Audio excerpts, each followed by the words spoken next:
প্রতিদিনের ছোট্ট 4টি আমল। 1 নাম্বার, প্রত্যেক অজুর পরে কালেমে শাহাদাত পাঠ করা। ফজিলত: কোনো ব্যক্তি যদি অজু করার পরে কালেমে শাহাদাত পাঠ করে, ওই ব্যক্তির জন্য জান্নাতের 8টি দরজা খুলে দেওয়া হয় এবং সে যেটা দিয়ে মন চায় সেটা দিয়ে জান্নাতে প্রবেশ করতে পারবে।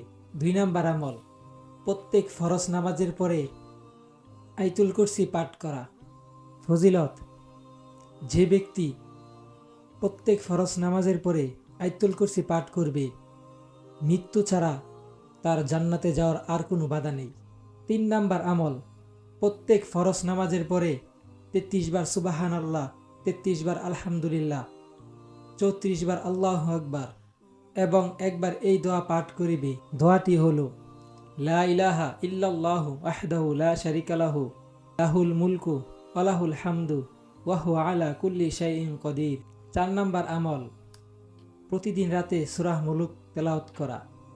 হাদিস শরীফে আছে, রাসূলুল্লাহ সাল্লাল্লাহু আলাইহি ওয়াসাল্লাম বলেন, কুরআন শরীফে এমন একটি সূরা আছে, কোনো ব্যক্তি যদি প্রতিদিন রাতে তা পাঠ করে ঘুমায়, তাহলে এই সূরাটি তাকে কবরের আযাব থেকে রক্ষা করবে। সূরাটি হলো সূরাতুল মুলক। আসুন আমরা এই আমলগুলো প্রতিদিন করার অভ্যাস গড়ে তুলি, নিজে আমল করি এবং আমার আশেপাশের ভাই ও বোনদের এই আমলগুলোকে চর্চা করার তাগিদ দেই।